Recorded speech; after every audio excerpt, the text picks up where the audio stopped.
अस्सलाम वालेकुम friends, welcome back to Top Smarties. आज हम बात करेंगे ड्रामा सीरियल खुमार की आने वाली एपिसोड के बारे में। ऐसे ही फाइज ने हरीम को किचन में काम करते देखा तो आज तो बोल ही पड़ा कि मैं सोचता था कि शायद तुम्हें इन कामों का शौक है इसीलिए तुम करती हो, लेकिन अब मैं देख रहा हूँ कि मुलाजिम कहाँ पे है, क्यों तुम ये सारे काम करती हो और किसने दी तुम्हें इतनी बड़ी जिम्मेदारी। हमारे घर का किचन संभालना कोई आसान काम नहीं है, ये किसने तुम्हारे साथ किया। फाइज जान चुका है कि हरीम को इस कसौटी पर उसकी माँ ने ही रखा है और हरीम इस पर पूरी भी उतरेगी। जो पैसे कहकशा बेगम ने हरीम को पकड़ाए थे वो हरीम नासिर को देने चलेगी और आज तो नासिर से अच्छा खासा बोल पड़ी कि आइंदा से मैं तुम्हें कोई पैसे नहीं दूंगी, तुम्हें जिसको बताना है तुम बता दो। ये पैसे भी तुम्हें सिर्फ इसलिए दे रही हूँ कि फाइज परेशान ना हो, मैं उसको किसी तरीके से भी परेशान करना नहीं चाहती, लेकिन तुम्हें ये पैसे कभी भी रास नहीं आएंगे क्योंकि तुम बेईमानी से ये पैसे ले रहे हो।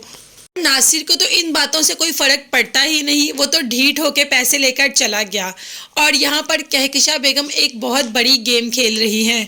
कहकशा बेगम शेख साहब से यही कहती हैं कि आप देखिएगा कि आगे आगे क्या होता है।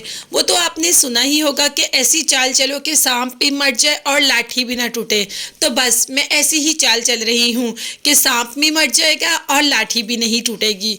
फिलहाल तो शेख साहब को कुछ समझ नहीं आ रही थी, लेकिन हमें हल्की हल्की समझ आ रही है।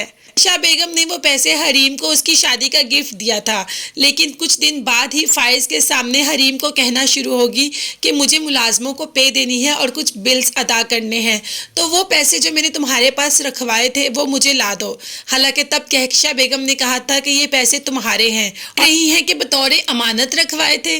क्या करेगी अब हरीम, क्योंकि हरीम तो वो पैसे नासिर को दे आई है, तो क्या अब हरीम फाइज की नज़रों से गिर जाएगी या कुछ ना कुछ ऐसा करेगी कि सब सेट हो जाएगा। ये सब कुछ देखने और जानने के लिए मेरे चैनल को ज़रूर सब्सक्राइब कीजिएगा। अपना बहुत ज़्यादा ख्याल रखिएगा और मुझे भी दुआ में याद रखिएगा। नेक्स्ट वीडियो तक के लिए अल्लाह हाफिज़, बाय बाय, टेक केयर।